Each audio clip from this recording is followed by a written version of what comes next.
મિત્રો, પૂજા કર્યા પછી પણ ઘરમાં આશીર્વાદ કેમ નથી મળતા?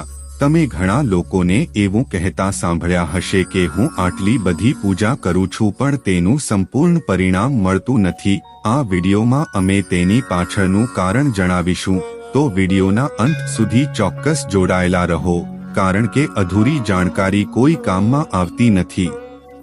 જાણ્યા જાણે કેટલાક લોકો પૂજા દરમિયાન ઘણી બધી ભૂલો કરી બેસે છે, જેના કારણે તેમને પૂજાનું પરિણામ મળતું નથી અને પૂજા અધૂરી રહી જાય છે. આવી સ્થિતિમાં જો તમે વિધિ અને નિયમો સાથે પૂજા કરો છો તો તેની પ્રતિકૂળ અસર થઈ શકે છે. ચાલો જાણીએ ઘર અને મંદિરમાં પૂજા કરવાની સાચી રીત કઈ છે. 1. કોઈ પણ દેવી દેવતાની પૂજા કરતા પહેલા સ્નાન કરવામાં આવે છે, ત્યારબાદ ભગવાનની સામે આસન પર બેસાડવામાં આવે છે.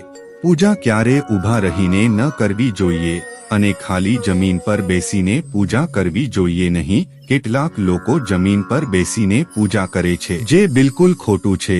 તમે ભગવાનને આસન પર બેસાડીને પૂજા કરો છો તેમજ તમારે પણ આસન પર બેસીને પૂજા કરવી જોઈએ. શાસ્ત્રોમાં ધાબળો અને કુશના આસનને પૂજા માટે શુદ્ધ માનવામાં આવે છે. 2. ધ્યાનમાં રાખો કે પૂજાનું સ્થળ થોડું ઊંચું હોવું જોઈએ, ઘરના ભોંયતરીએ ના હોવું જોઈએ, કારણ કે ભગવાન અતુલ્ય અને શ્રેષ્ઠ છે. તેથી તમારે તમારી બરાબર ભગવાનની પૂજા ન કરવી જોઈએ. પૂજા માટે ભગવાનને પગથિયા પર અથવા જમીનથી થોડી ઊંચી જગ્યા પર સ્થાપિત કરો. આ સિવાય પૂજા ખંડમાં દેવી દેવતાઓની મૂર્તિઓ ક્યારેય પણ દિવાલની નજીક ન રાખવી જોઈએ. પૂજા કરતી વખતે તમારું મુખ ઉત્તર કે પૂર્વ તરફ હોવું જોઈએ. ઘરમાં કે મંદિરમાં પૂજા પૂર્ણ કર્યા પછી તમારે ભગવાન પાસે ભૂલની માફી માંગવી જોઈએ. ભગવાન તમારી સાથે જાણે કંઈ પણ થયેલી ભૂલોને માફ કરશે અને આશીર્વાદ આપશે. 3. પૂજા રૂમ હંમેશા ઘરના ઉત્તર પૂર્વ ખૂણામાં હોવો જોઈએ. પૂજા ખંડમાં કોઈ પણ દેવતાની મૂર્તિ એકથી વધારે ઘરના મંદિરમાં ના હોવી જોઈએ. કોઈ પણ દેવતાની મૂર્તિ 9 ઇંચ કે તેથી વધુ 22 સેમીથી નાની હોવી જોઈએ. ઘરમાં તેનાથી મોટી મૂર્તિ રાખવી શુભ માનવામાં નથી આવતું. મંદિરમાં મોટી મૂર્તિ રાખવી જોઈએ. તમારા બેડરૂમમાં ક્યારે પૂજા રૂમ ન બનાવો અને રાત્રે તમારા પૂજા રૂમને પડદો લગાવો. પૂજામાં આવતી વસ્તુઓ જેમ કે પ્રસાદના વાસણો, દીવો, શિવલિંગ, જનોઈ અને ભગવાન શાલિગ્રામને સ્વચ્છ કપડા પર રાખવા જોઈએ, નહીં તો દરરોજ પૂજા કરવાથી પણ તેનું યોગ્ય પરિણામ નહીં મળે. ઘણીવાર લોકો પૂજા કરતી વખતે માત્ર ધૂપ સળગાવે તે ખોટું છે, પરંતુ કોઈ પણ દેવતાની પૂજા કરતા પહેલા દીવો પ્રગટાવવો જરૂરી માનવામાં આવે છે. ભગવાન પ્રત્યેની આપણી ભક્તિ, આપણા દ્વારા આપવામાં આવતો પ્રસાદ, ધૂપ અને અન્ય કાર્યો જો તમે પૂજા કરતા પહેલા દીવો ન કરો તો તમારી પ્રાર્થના ક્યારેય ભગવાન સુધી પહોંચતી નથી. આજકાલ મોટા ભાગના ઘરોમાં પૂજામાં અગરબત્તીઓનો ઉપયોગ કરવામાં આવે છે, પરંતુ પૂજા કરતી વખતે અગરબત્તીનો ઉપયોગ ન કરવો જોઈએ, કારણ કે વાંસની લાકડીનો ઉપયોગ અગરબત્તી સળગાવવામાં થાય છે. શાસ્ત્રોમાં પૂજામાં વાંસનો ઉપયોગ પ્રતિબંધિત માનવામાં આવે છે, તેથી પૂજામાં હંમેશા દીવાનો ઉપયોગ કરો. તમે તેવી અગરબત્તી સળગાવી શકો છો જે વાંસના લાકડાથી ન બની હોય. 6. તમારા મંદિરમાં ક્યારેય વસ્ત્ર વિના મૂર્તિઓ ન રાખો. દેવતાઓને સીવેલા કપડાં પહેરવા જોઈએ. તમે ઈચ્છો તો હંમેશા દેવી દેવતાની પસંદગી પ્રમાણે બજારમાંથી ખરીદી શકો છો. સૂર્ય, ગણેશ, દુર્ગા, શિવ અને વિષ્ણુને પંચદેવો કહેવામાં આવે છે. તેમની પૂજા તમામ કાર્યોમાં ફરજિયાત છે. દરરોજ પૂજા કરતી વખતે વ્યક્તિએ આ 5 દેવોનું ધ્યાન કરવું જોઈએ. દેવી લક્ષ્મીના આશીર્વાદ અને સમૃદ્ધિ પ્રાપ્ત થાય છે. તમે ગમે તે દેવતાની પૂજા કરતા હો, પરંતુ ભગવાન ગણેશની પૂજા હંમેશા પહેલા કરવામાં આવે છે. કોઈ પણ હવન કે શુભ કાર્યની શરૂઆતમાં ભગવાન ગણેશને વંદન કરીને પૂજા કરવામાં આવે છે. કહેવાય છે કે ભગવાન ગણેશની પૂજા કર્યા વિના તેના પરિણામોનો મહિમા નથી મળતો. 7. એવું માનવામાં આવે છે કે માથું ઢાંક્યા વિના પૂજા કરવાથી તમને તેનું સંપૂર્ણ પરિણામ મળતું નથી. પૂજા દરમિયાન માથું ઢાંકવાથી ભગવાન પ્રત્યેનો આદર દેખાય છે.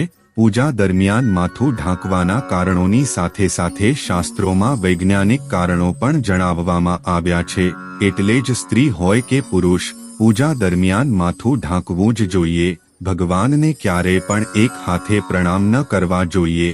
હંમેશા બંને હાથે સંપૂર્ણ પ્રણામ કરો. 8. જ્યારે પણ તમે કોઈ મંદિરમાં પૂજા કરવા જાઓ ત્યારે તમારે મંદિરમાં મળતો પ્રસાદ થોડો પણ ખાવો જોઈએ. પછી ભલે તમે પ્રસાદનો થોડો ભાગ ઘરે લઈ જાઓ. જ્યારે પણ તમે મંદિરમાં જાઓ ત્યારે તમારે એક વાર ઘંટ વગાડવો જોઈએ. એવું માનવામાં આવે છે કે ઘંટ વગાડવાથી તમારો સંદેશ સીધો ભગવાન સુધી પહોંચે છે. ઘરમાં પૂજા કર્યા પછી શંખ અને ઘંટડી વગાડવી મહત્વનું માનવામાં આવે છે. તેનાથી સકારાત્મક ઉર્જા આવે છે. 9. હંમેશા ધ્યાનમાં રાખવું જોઈએ કે વ્યક્તિએ ક્યારે પણ દીવાથી દીવો ન પ્રગટાવવો જોઈએ. શાસ્ત્રો અનુસાર જે વ્યક્તિ દીવોથી દીવો પ્રગટાવે તે રોગી હોય છે.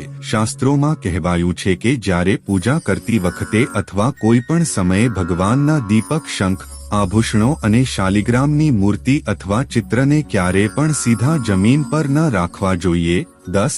ઘર કે મંદિરમાં ભગવાનની આરતી કરતી વખતે 12 વખત ભગવાન વિષ્ણુના સામે, 11 વખત ભગવાન શંકરની સામે, 7 વખત સૂર્યદેવની સામે, 9 વખત દેવી દુર્ગાની સામે અને 4 વખત ભગવાન ગણેશની સામે તમારે આટલી વખત આરતી કરવી જોઈએ. પૂજાના સકારાત્મક પરિણામ મળે છે. કોઈ પણ મંત્રનો પાઠ કર્યા પછી તમારે આસનની નીચેની જમીનને સ્પર્શ કરવી જોઈએ અને તેને તમારી આંખોમાં લગાવવી જોઈએ. તેનાથી તમને સંપૂર્ણ પરિણામનો મહિમા મળશે. જો તમે કોઈ વિશેષ હેતુ માટે પ્રાર્થના કરી રહ્યા છો, તમે કોઈના માટે કોઈ પણ પૂજા વિધિ કરો તો તમારે સંકલ્પ પૂરો કરવામાં વધુ સમય ન લેવો જોઈએ. જો તમે દાન કરવાનું વિચાર્યું હોય તો તેને વહેલી તકે પૂર્ણ કરી લેવું જોઈએ. કોઈ પણ વ્યક્તિને દાન હંમેશા જમણા હાથે જ આપવું જોઈએ. એકાદશી, અમાવસ્યા, કૃષ્ણ ચતુર્દશી, પૂર્ણિમા વ્રત અને ભક્તિના દિવસોમાં વાળ અને દાઢી ન કાપવા જોઈએ. જે લોકોએ યજ્ઞોપવિત સંસ્કાર કર્યા હોય તેમને જાનોઈ ધારણ કર્યા વિના પૂજા કે કોઈ પણ પ્રકારની વિધિ કરવી જોઈએ નહીં. કારણ કે જનોઈ ધારણ વગર કરવામાં આવેલ કોઈ પણ ધાર્મિક કાર્ય નિષ્ફળ બની જાય છે. પૂજા કે અન્ય ધાર્મિક કાર્યમાં ઉપયોગ માટે ગંગાજળ બધા હિન્દુ ઘરોમાં રાખવામાં આવે છે. પરંતુ શું તમે જાણો છો કે ગંગાજળ પ્લાસ્ટિકની બોટલમાં કે એલ્યુમિનિયમ કે લોખંડના વાસણ જેવા અશુદ્ધ ધાતુના વાસણમાં ન રાખવું જોઈએ. તાંબાના વાસણમાં ગંગાજળ રાખવું શુભ રાહત છે. છેલ્લી મહત્વપૂર્ણ વાત, જો તમે પૂજા કરવા મંદિરમાં જઈ રહ્યા છો તો તમારે હંમેશા તમારા ઘરેથી વાસણમાં પાણી લઈ જાઓ. ક્યારે પણ મંદિરમાં રાખેલ પાણીનો જલાભિષેક ભગવાનને ન કરવો જોઈએ. જ્યારે પણ તમે મંદિરમાંથી જળ અર્પણ કરીને પાછા ઘરે આવો ત્યારે તમારે ધ્યાન રાખવું જોઈએ કે પાણીનો વાસણ ક્યારેય ન ખાલી રાખવો જોઈએ. જો તમે વાસણમાં પાણી ભરીને મંદિરેથી પાછા ફરો છો તો તમારા માટે શુભ પરિણામ લાવે છે. મિત્ર, પૂજા હંમેશા શાંતિથી કરવી જોઈએ. ઉતાવળથી ક્યારે કોઈ પૂજા ન કરવી જોઈએ. પૂજા દરમિયાન તમારા મનમાં બે વિચાર ચાલતા હોય તે યોગ્ય નથી. મિત્રો, તમારે હંમેશા પૂજા કરતી વખતે માત્ર ભગવાનનું જ ધ્યાન કરવું જોઈએ. તેનાથી તમને પૂજાનું સંપૂર્ણ ફળ પ્રાપ્ત થાય છે. મિત્રો, આવા જ વિડિયો જોવા માટે ચેનલને લાઇક, સબસ્ક્રાઇબ સાથે બેલ આઇકન પણ પ્રેસ કરજો અને કોમેન્ટમાં તમારી કુળદેવીનું નામ અવશ્ય લખજો. જય માતાજી.